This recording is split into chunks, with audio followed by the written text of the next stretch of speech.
Okay. All right. So I don't know if we got anything left to talk about. Boy, we hit all kinds of sides of things there. We did, didn't we? hmm Those spores, I think, are fascinating.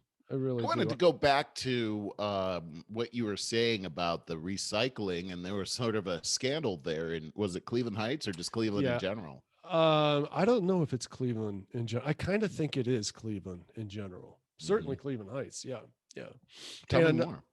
well, I don't know of any updates on it, but it was easily, it feels like it was about a year ago where what some news channel uncovered the fact that, they showed video of all of the recycled stuff being thrown in the general dump.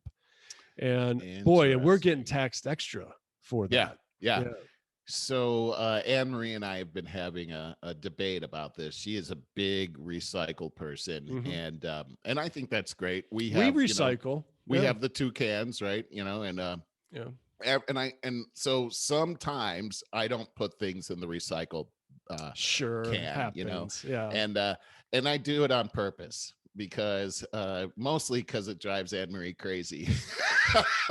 That's horrible, man. so so so she'll see me throw like a plastic container in the trash. Did you just put that in the trash? Put that in the recycle? And then who cares? She's like, I care. And I'm like, honey, do you really think that Yeah. this is going to a separate place? And she's like, oh yeah, of course it is. And I'm like, I don't think it is. I think this is a big scam. And she's like, what do you mean? I'm like, okay, do they really want to clean up the world? Let me ask you this. How many times have you bought a plastic container and it says this was recycled? I see it Mhm. sometimes in paper. I get a paper bag. It says this is recycled. But I mean, I'm putting plastic in there all the time and metal.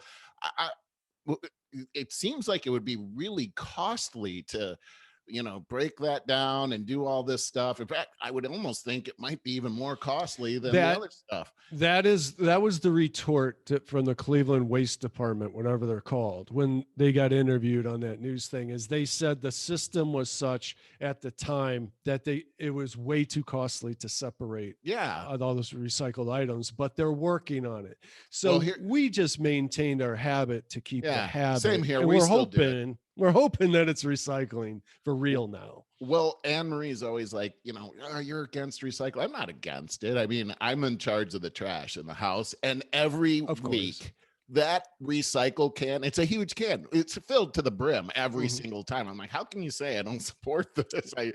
It's just that I just think it's kind of a scam here because Yeah.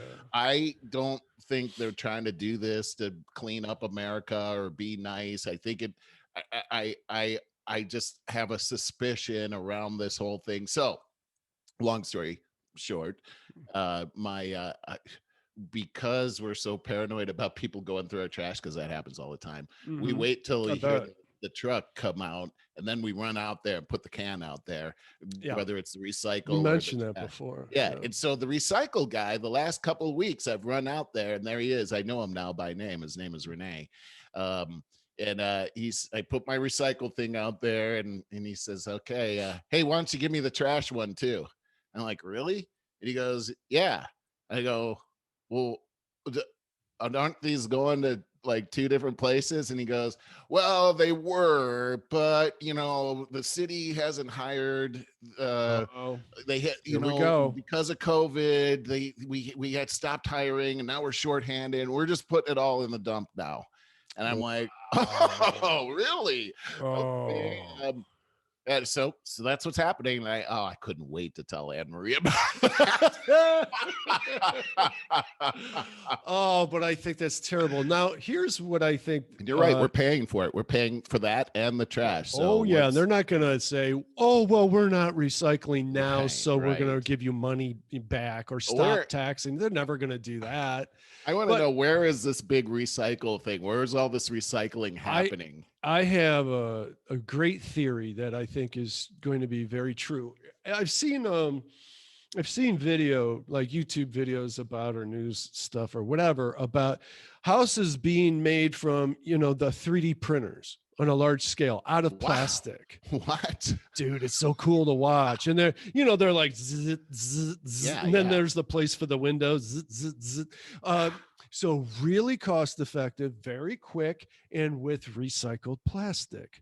So That's finally, there's amazing. a truly great purpose for plastic, whereas all this time we've been trying to find ways to break it down, and it's been such a problem.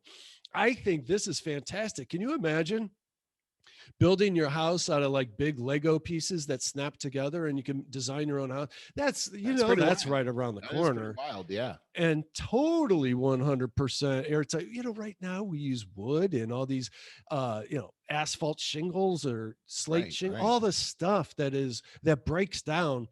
And if we could just really cost effectively build a dream house out of these I'm sure it could be very much better insulated, airtight, no water problems to worry about ever. Replace a roof. Well, that's that. If that need ever is needed, it couldn't be that costly or difficult. Yeah. Yeah. Snap Yeah, that it's thing off and pretty snap a new one. amazing. Had never Yeah. thought of that. However, Well, I do not see a only problem that. in places like Arizona. Oh, my house melted. Yeah, that's funny. The other thing that I see, I have not seen anything newsworthy about this, but building our own artificial islands, Uh-huh. and Interesting. yeah, using the recycled plastic as a framework for 90% of it, and Yeah, yeah. and then organic all laid within there. I mean, so picture a gigantic ring with like a waffle iron looking base to it, and you fill it with dirt.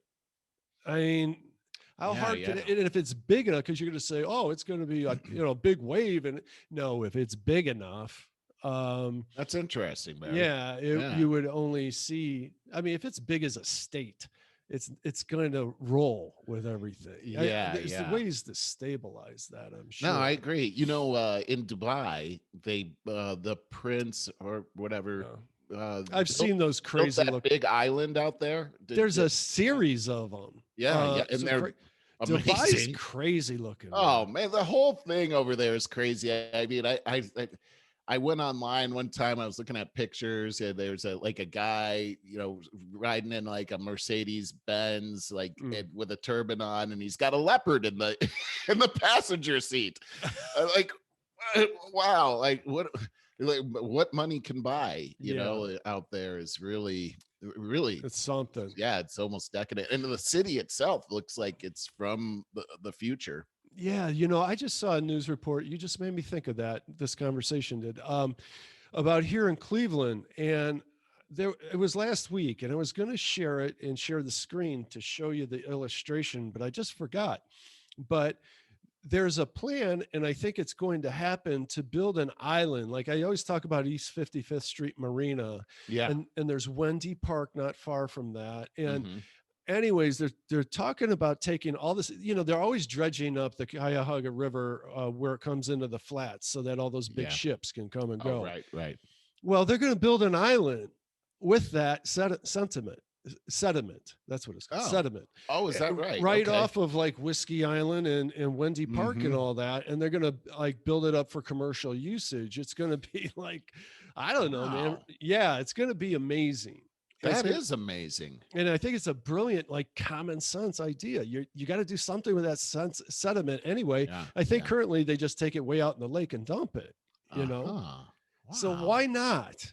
Yeah, yeah, it totally makes sense to me. Yeah. And it's like that's like real recycling right there. There. Yeah, I think that's really That's the interesting. real recycling. Hey, I know, here's one that I wanted to mention Mm. is, have you seen, we've got this governor recall going on out here. Oh, Have you right. seen any Caitlyn Jenner out there yet?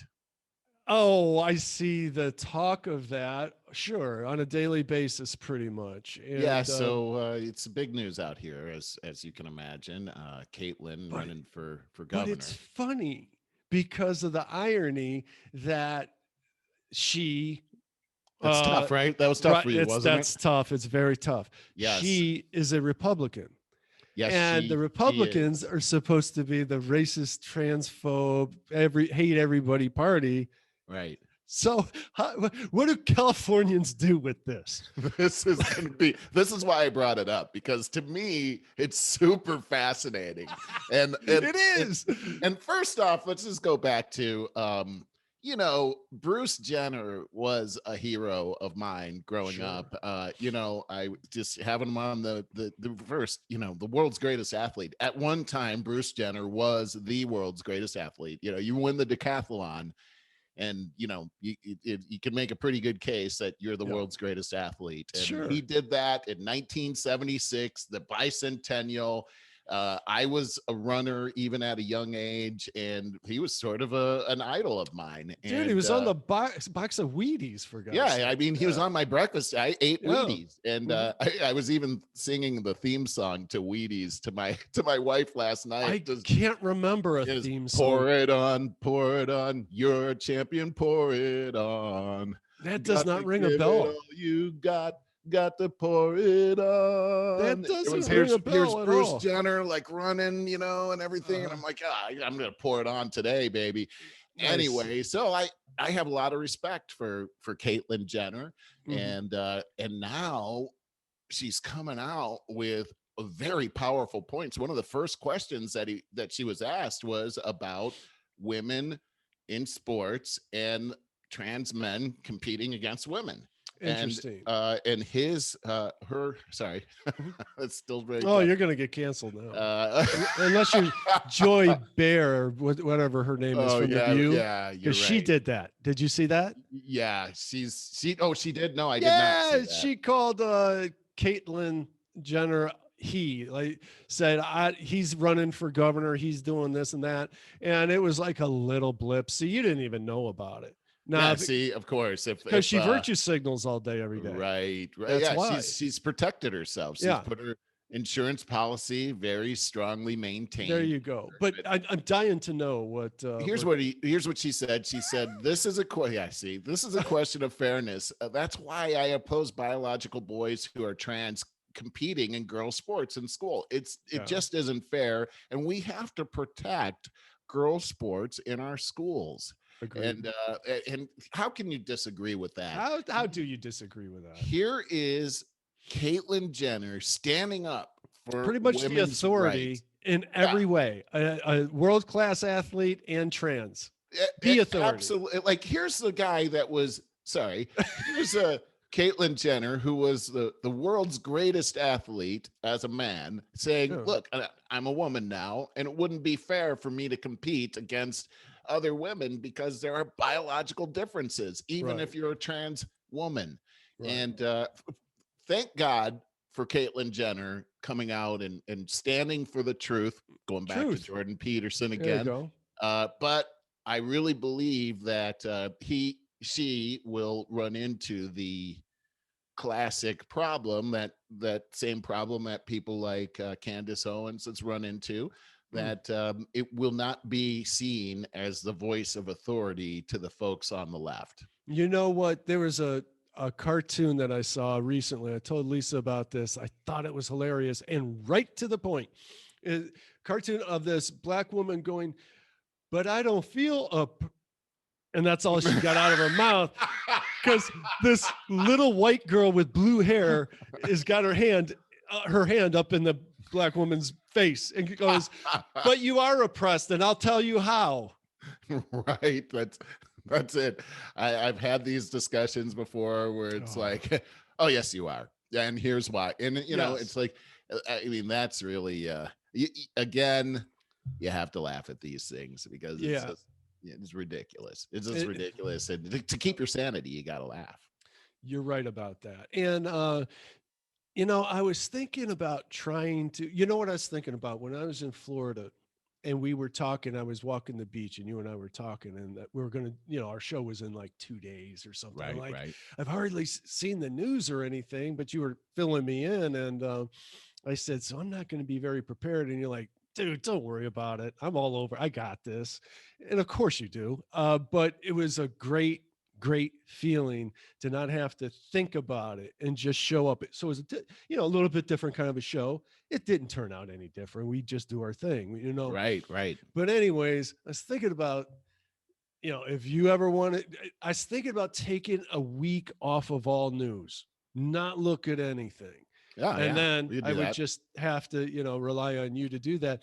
But I think it would be good for everybody to do that once in a while. I think you are exactly right. It's, you know, it's so negative, the Oh yeah. world and the It's world's twisted. problems. Look, um, it's a line that Jesus says in the Bible, and he says, the apostles were getting all upset because this woman had put this anointing oil on him that was very costly, and somebody said, "Hey, we could have taken this and sold it and given the money to the poor." That was Judas, by the way, that said that, and he was known as a thief anyhow. So really, he Mhm. just wanted the money for Yeah. himself. Yeah. So not very many things have changed in society, but No, people are even the guy inherently hanging out with greedy, man. Jesus, yeah, Yeah. exactly. Yeah. But he said this. He says, "Look, the poor you're always going to have, but me you won't have always." Mhm. So usually these kinds of statements he makes are very deep, and you start to Mhm. look at, like, you know, the poor will have with us always. Uh, okay, so then no matter what we do, we're never going to get rid of that. That's what he said. Hmm. Now, it doesn't mean you can't minimize it, Oh, but and we have been. Oh and my God. so you know, put that in perspective. We have this war going on racism that's happening Yeah. here in this country. Yeah. And what's the goal? Is it to eliminate racism completely? Because from what I understand, the poor we're going to have with us always, and that's mental, you know, poverty right there. Mhm. So we're always gonna live in a fallen world until, Mhm. according to the Bible, Yes. until Jesus comes back. So we're Yeah. always gonna have to deal with this. The And closer that we get to our so-called utopia is the closer that we get to blowing it up because we just need the challenge. you And that's know, kind of what is the active movement is with Antifa and these kids that don't know even how to go out and compete because of the way they were raised. They just want to blow it up so that they can rebuild it the way they want. It's a game. I've said before, if you take any boy as he's growing up and take away all discomforts from him, what is he going to do? He's going to sit in front of the TV playing video games all day, trying to control that chaos on that level to get to the next level of chaos and master that. So how Mhm. about teaching him how to do that in real life? You know, you reminded me. I love what you're saying. You reminded me of the old saying that it's always darkest before the dawn. And Yeah. there's a scripture in the Bible that talks about. I can't remember all the words, but it's talking about worshiping the Lord until the day star rises in your heart. And the day star is a star that comes up shortly before dawn. And it's the darkest point of the night when that comes up. The day star actually represents Jesus. So at the darkest point in history, to your point, Barry, Mm-hmm. is when the day star comes, when Jesus comes. That's so again, we're on the same page. It's Mm-hmm. as we see the society turning towards darkness, and really this is the culmination of, if you look at the last 100 years, we've not had anything in history like the last 100 years. We've had 2 world wars. That's never happened. Mm-hmm. Mm-mm. We have a worldwide pandemic that we're dealing with right now. Right. That's never happened, where every part of the world is actually dealing with it. Spanish Um, flu, Spanish flu was very regionalized. the Black Plague. The Black Plague was in Europe. We didn't have that. When was No, that?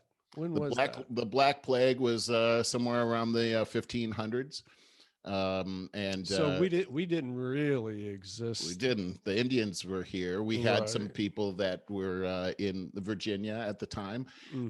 The 1600s is really when the migration really started to happen here. Mm-hmm. But there was never a worldwide plague. It was the known world at the time. Mm-hmm. But now we have this happening all over the world. Even when you take a look at World War I and World War II, there were many nations that weren't a part of the war.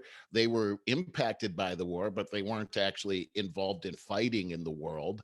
But this plague, this virus has definitely impacted the entire world.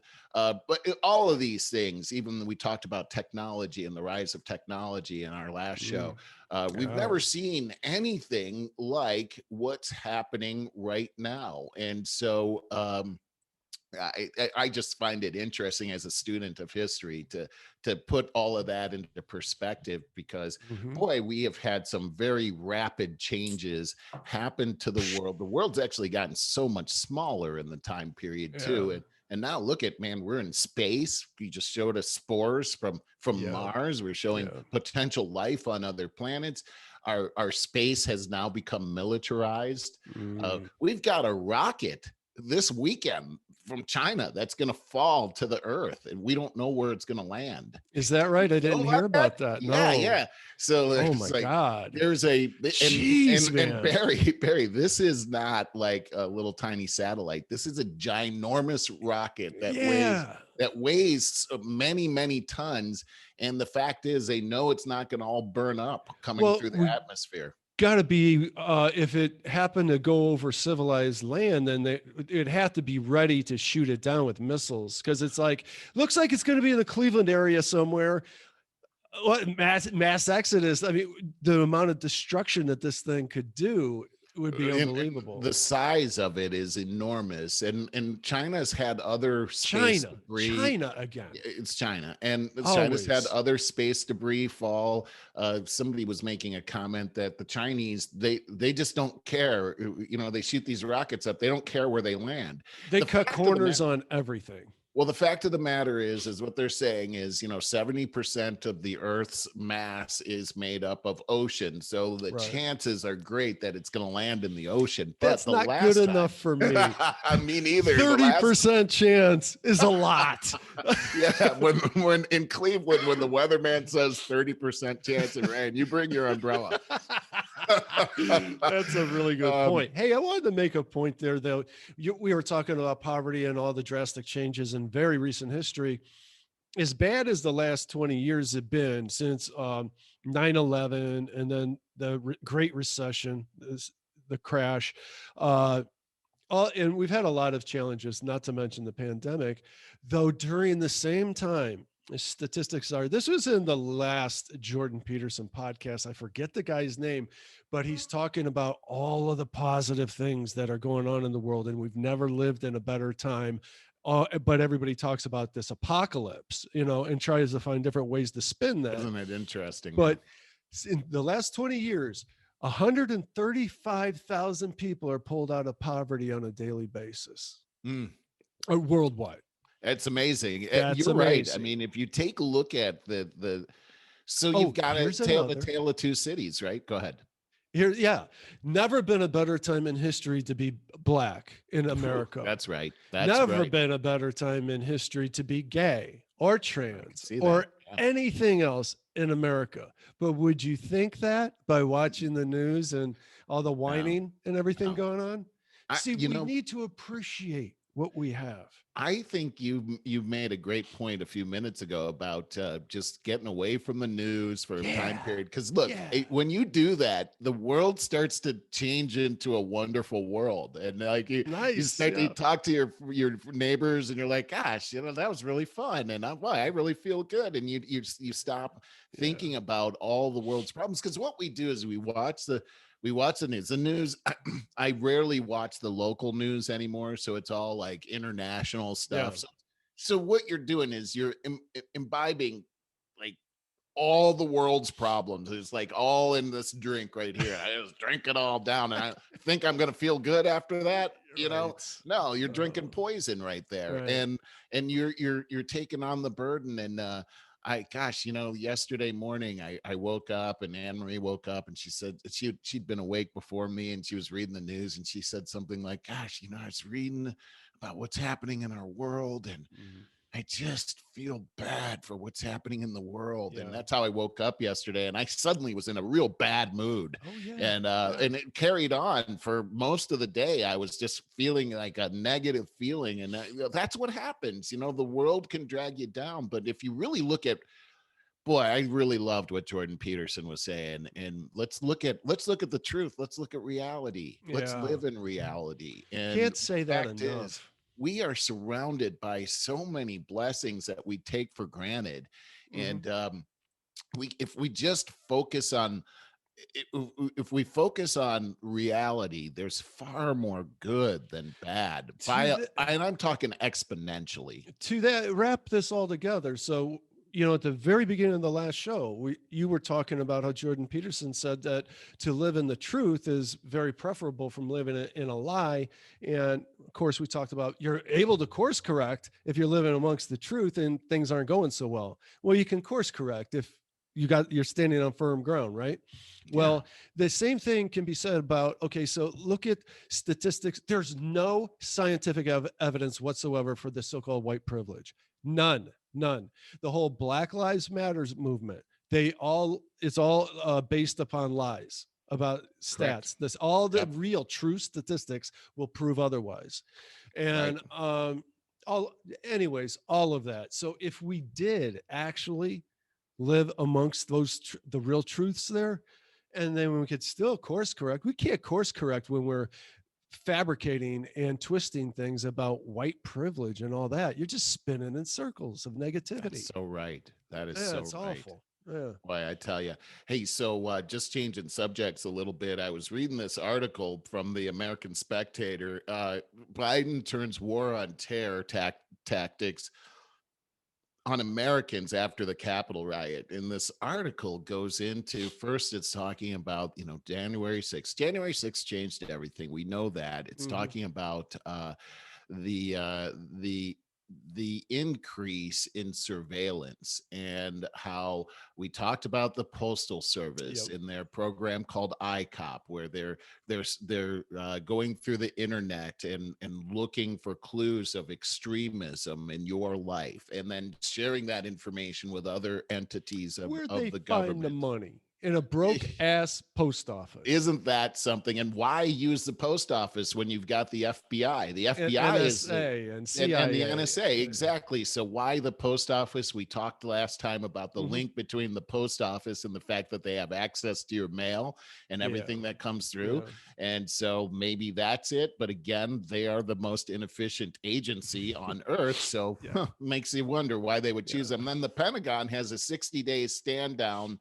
to combat extremism that they've recently finished, where they're sending out questionnaires to the people within their own organization to root out extremism and against left wing and right wing and religious extremism.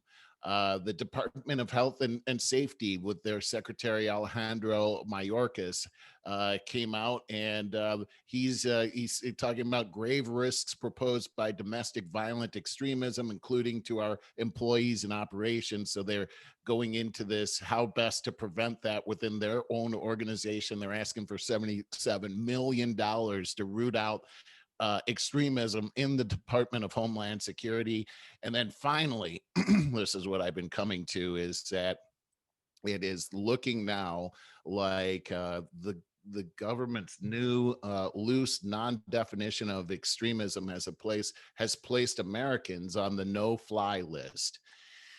So what we're seeing here, Barry, is that we're seeing evidence that people that were not necessarily involved in the Capitol, I don't know, they call it an insurrection. I don't know if you could call it that or It's not, but not. whatever it Well, was. whatever. But anybody that went to the rally, the Trump rally, many of those people now are finding themselves on the no-fly list. Hmm. And so it's very interesting, this no-fly list. The no-fly list is something that's there to protect Americans from terrorism. Right. And it's a good thing to keep that updated, but Yeah. putting Americans, weaponizing it against Americans expressing their First Amendment freedoms, is something we've never seen before. Now, Well, not this only is all that, but you shared the article last week that they're being held in maximum security prisons. That's exactly right. And so what we're seeing now is this no-fly list being used by the Biden administration. And the funny thing about the no-fly list is that the American public is not allowed to know who's on the no-fly list. And so it's if you're on there, it's hard to tell if you're on there, and how do you get off of there? This is an interesting progression, because we're also seeing in the news that from CNN that the Biden administration is considering using private firms to conduct warrantless surveillance on citizens. The plan is being discussed inside of the DHS. According to multiple sources, it would in effect allow the department to circumvent laws that limit what the federal government can do in surveilling U.S. citizens without a warrant.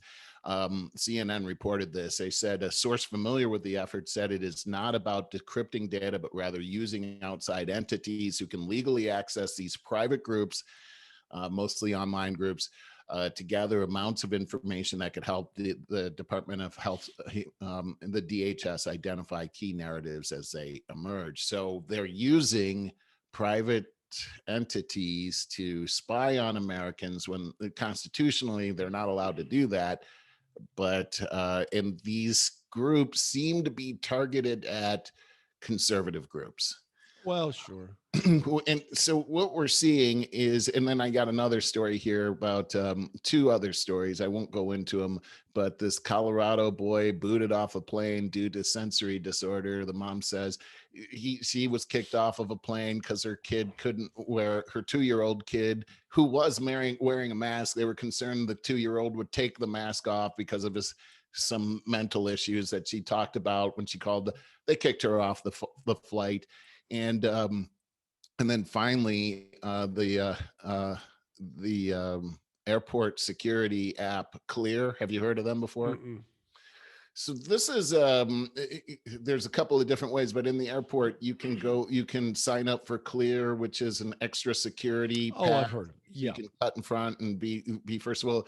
So this airport security app Clear looks to score with US vaccine passport. So over 60 US stadiums and other venues are deploying an app from Clear to verify people's COVID-19 status, placing the New York company known for its airport security fast lanes at the forefront of the national debate over vaccine passports. As with mask mandates, such requirements are under attack from Republican politicians and anti-surveillance activists as an un-American intrusion on civil liberties. They fear businesses will discriminate against the unvaccinated and unnecessarily amass personal data. Well, of course that they're going to do that. That's what they do. My concern in saying all of this, Barry, is that we're quickly into a place where legalized discrimination is common and we don't even look twice at it. I think we look twice at it, but that's a sticky situation.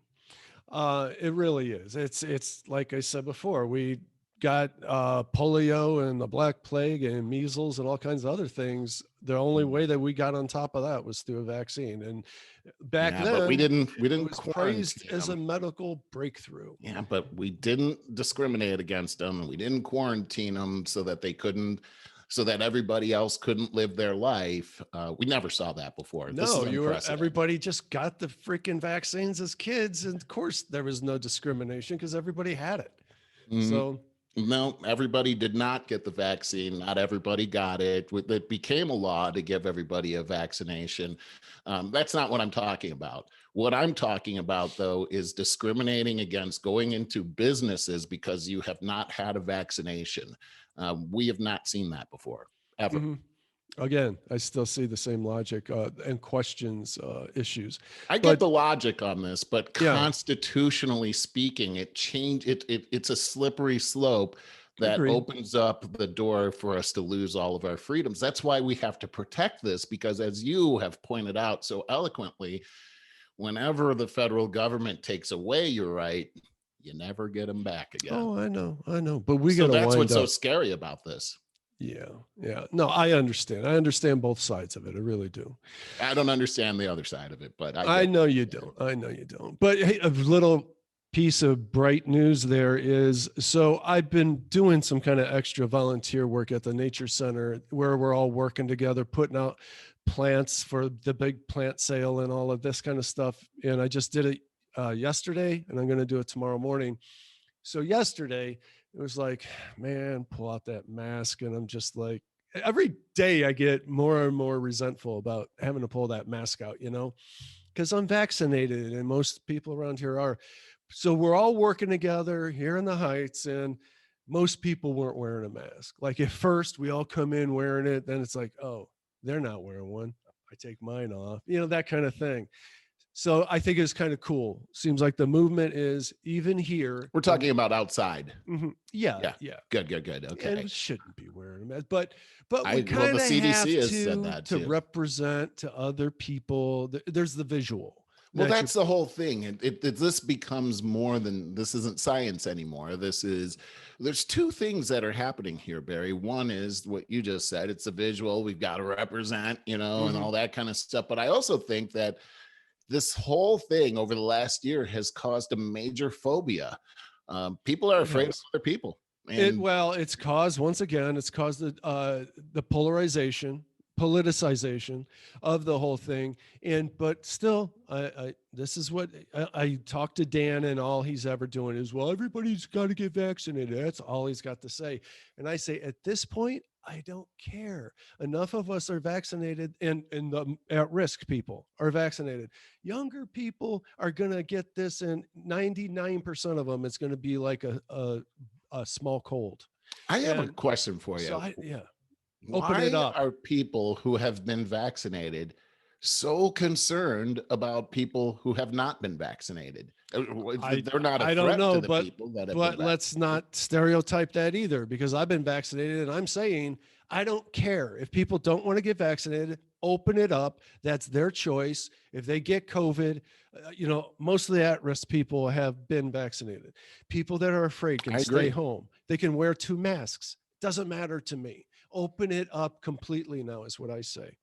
And I understand the stereotype that you are an exception to that. I don't really think so. I really don't think so. I talk to people around here. Okay, but I do too. And maybe it's a difference in regional thing. And also mainstream media. We're seeing this in the mainstream media, where people in the news are chastising people for not getting a vaccination when they've had one, and they're talking about what a danger these other people are to the rest of society. And some people in the news are even saying that people that don't refuse to get a vaccination should be charged with some type of reckless endangerment. Here, I don't care about all that. What I know is if we just open everything up, the people that are not vaccinated can get exposed to COVID, can get COVID, and then therefore they're vaccinated, and then we can get to herd immunity finally. But it's a common sense thing that you're saying. But playing this on the fence thing, we're not going to get to herd immunity very quickly this way.